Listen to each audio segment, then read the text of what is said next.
अभी 200 वर्ष पहले की बात है, पुरानी बात भी नहीं है। जगन्नाथपुरी उड़ीसा में उसके 100-150 मील दूर किसी गांव में एक बंधु मोहंती नाम का आदमी रहता था। उसका काम था भगवत भजन करना और जो भिक्षा में मिल जाए खा लेना। अगर यही बात समझ में आ जाए कि मेरा हेतु क्या है तो जीवन ठीक से गुजर सकता है। राम कथा यह भी सिखाती है कि आपका हेतु क्या है। बंधु मोहंती के 2 बच्चे थे, पत्नी भी बहुत अच्छी थी, विनम्र थी, शालीन थी, जो मिल जाता था गुजारा करता था। एक बार उड़ीसा में, बंगाल में बहुत बड़ा अकाल पड़ा। गांव वालों के पास, स्वयं के पास ही भोजन समाप्त होने लगा। अब जब खुद ही खाने को ना हो तो बंधु मोहंती को कौन खिलाए। पहले तो खुद ने भूख सही, फिर पत्नी ने भूख सही। जब बात बच्चों पर आ गई तो पत्नी ने कहा कि अब मुश्किल हो रहा है, अब कुछ करिए। क्या इस पृथ्वी पर कोई ऐसा व्यक्ति नहीं है जो आपको जानता हो, जिस पर आप भरोसा करते हो, जो हमारी मदद कर दे। बंधु मोहंती ने कहा हाँ, एक है, पर वो तो 5 रात दूर रहता है। पत्नी ने कहा कोई बात नहीं, रास्ते में जंगल में कुछ तोड़ के खा लेंगे, कम से कम पता नहीं कितने दिन का अकाल है। बंधु ने बताया नहीं पत्नी को कि कौन आदमी है। बोले कौन है? बोले मेरा नाम बंधु है, उसका नाम दीन बंधु है, मैं उसके पास जा रहा हूं। पत्नी को लगा कि नाम होगा। 5 दिन मोहंती परिवार चलता रहा, पैदल पैदल, रास्ते से कुछ फल वल तोड़ के बच्चों को खिला दे। दीन बंधु का घर आ गया, सामने देखा तो जगन्नाथपुरी का मंदिर। पत्नी से कहा यहीं रहता है। पत्नी ने कहा ठीक है, मैं पुलिया पर बैठी हूं। एक पुलिया थी जहां पर अंदर से आने वाला जो दूध घृत चढ़ाया जाता था वो नाली बनकर बाहर आता था। बच्चों को बिठा लेती हूं, अंदर हो आओ। चले बंधु मोहंती, लेकिन वहां तो बड़ी भीड़। बंधु मोहंती अंदर जाने लगा, लेकिन वीआईपी लोग बहुत थे, अंदर घुस ही नहीं पाया। आया वापस लौट के। पत्नी ने कहा क्या हुआ? बोले मेरा दोस्त बहुत बड़ा आदमी है, बड़े बड़े लोग आए हुए हैं, उनमें व्यस्त है, थोड़ा खाली हो जाएगा तो बुलाऊंगा।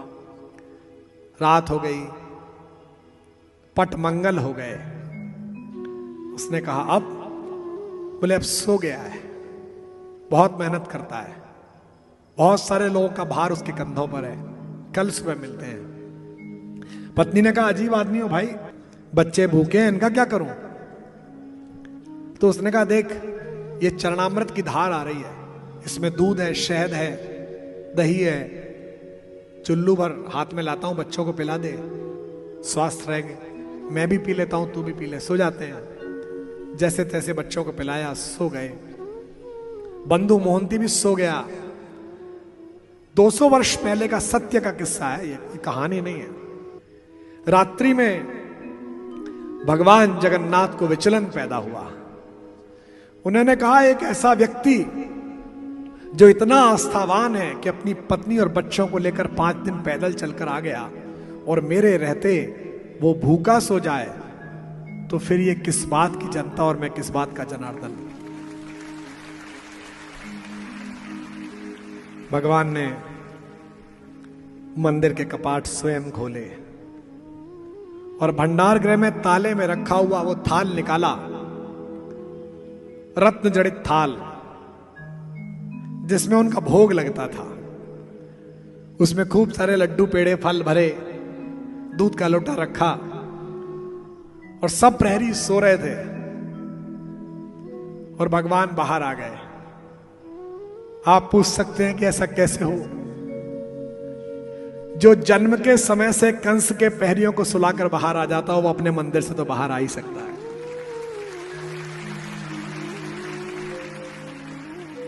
बाहर आकर भगवान जगन्नाथ ने आवाज लगाई, अरे बंधु, ओ बंधु। बंधु ने सोचा कोई अपने बंधु को पुकार रहा होगा, मुझे कौन पुकारता है यहां? बंधु की नींद हल्की सी खुली, उसने सोचा होगा कोई।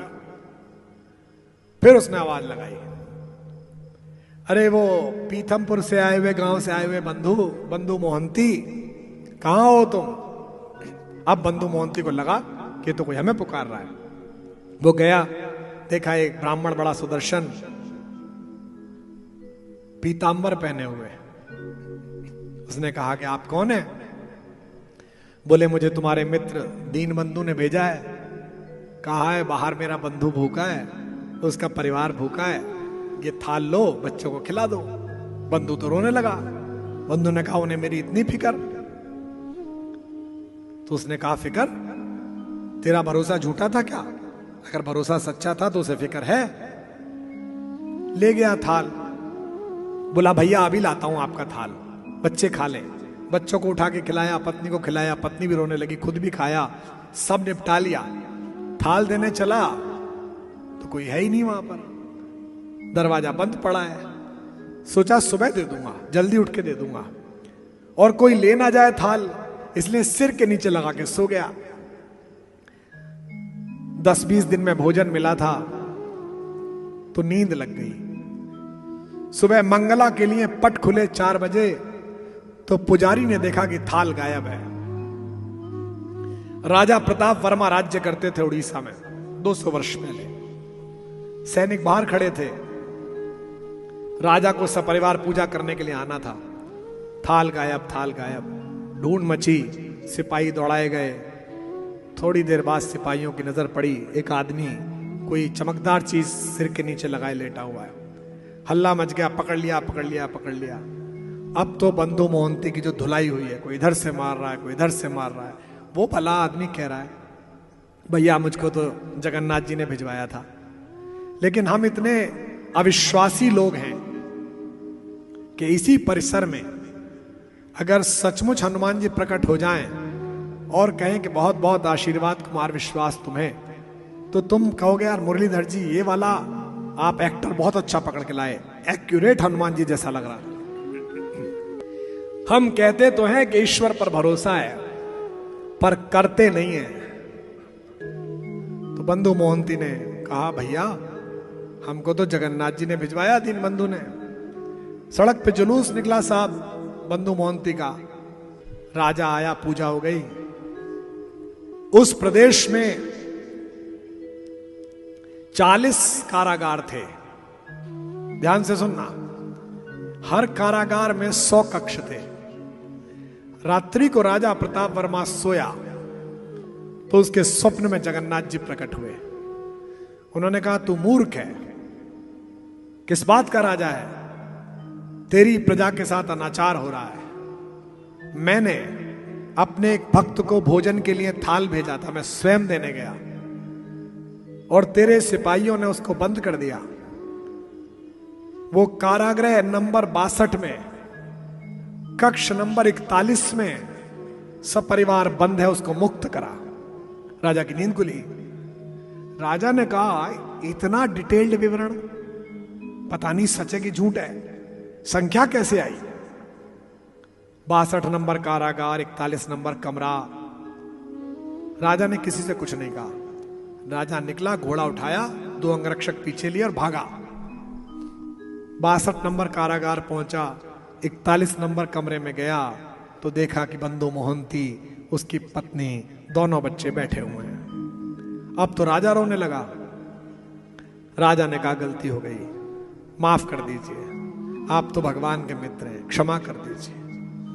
बंधु मोहंती ने पत्नी की ओर से देखकर कहा दोस्त तो मेरा अच्छा है, लेकिन उसके चारों तरफ के लोग कुछ गलत हो जाते हैं कई बार।